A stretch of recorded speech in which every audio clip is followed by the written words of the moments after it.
ये है Arabian peninsula. Peninsula के एक तरफ अरबियन सी है जो रेड सी के जरिए मेडिटेरेनियन सी से कनेक्ट होता है। रेड सी बेसिकली पेनिनसुला और अफ्रीका कॉन्टिनेंट के बीच से बहता है और सुएज कैनाल के रास्ते मेडिटेरेनियन सी में जाकर मिलता है।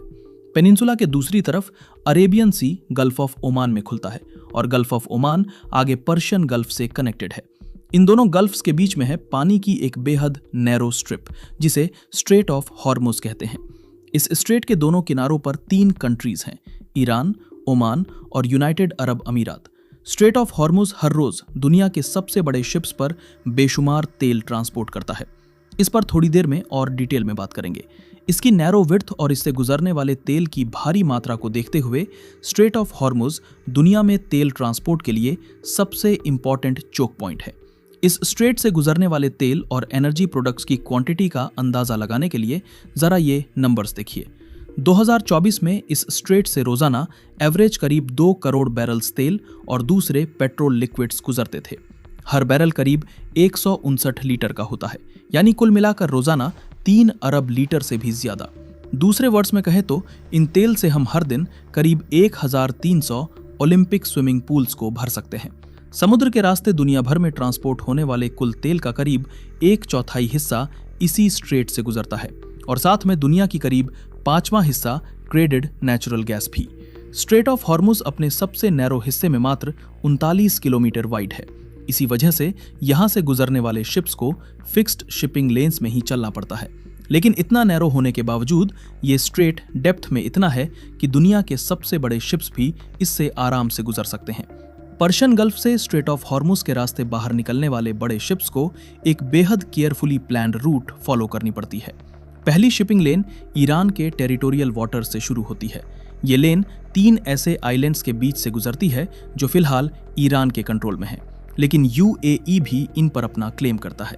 इसके बाद शिप को स्ट्रेट के सबसे नैरो हिस्से की लेन क्रॉस करने के लिए ओमान के टेरिटोरियल वाटर्स में एंटर करना पड़ता है। स्ट्रेट पार होने के बाद गल्फ ऑफ ओमान में और शिपिंग लेन है जो शिप्स को वापस ईरानी वाटर से होकर आगे ले जाती हैं।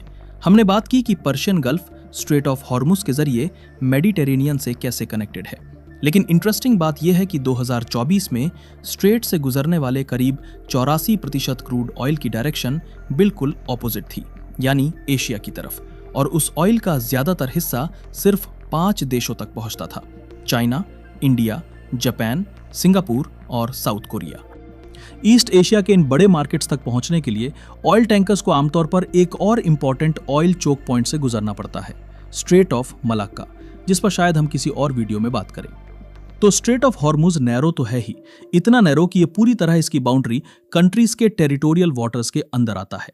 इसका मतलब यह है कि इस स्ट्रेट में होने वाली कोई भी इंसिडेंट पूरे ट्रांजिट को रोक सकती है और वर्स्ट केस में कंट्रीज के बीच डायरेक्ट कॉन्फ्लिक्ट की वजह भी बन सकती है। जैसा कि आप लोग जानते ही होंगे कैसे अमेरिका और इस्राएल ने मिलकर ईरान पर अटैक करके ईरान के सुप्रीम लीडर अली खामेनेई को मार दिया था, जिसकी वजह से ईरान ने स्ट्रेट ऑफ हॉर्मुज को चोक कर दिया और वहां से गुजरने वाले शिप्स पर हमले करने लगा। इस तरह के इंसिडेंट्स स्ट्रेट की स्टेबिलिटी के लिए डायरेक्ट थ्रेट हैं और बाउंड्री कंट्रीज के बीच टेंशन को और बढ़ा देती हैं।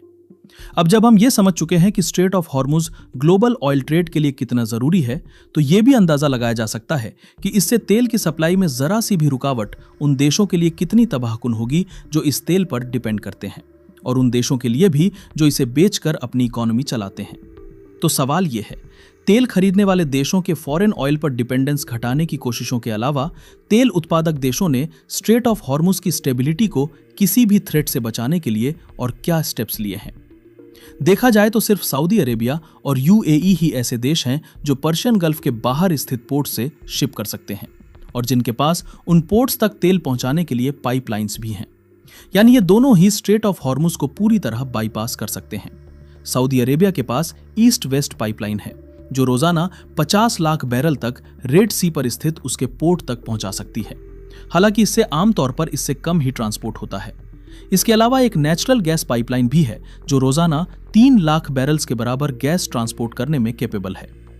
यूएई के पास Abu Dhabi crude oil pipeline है जो तेल को डायरेक्टली गल्फ ऑफ ओमान तक पहुंचाती है। इसकी कैपेसिटी रोजाना 15 लाख बैरल्स की है, लेकिन इससे आमतौर पर इससे कम ही ट्रांसपोर्ट होता है।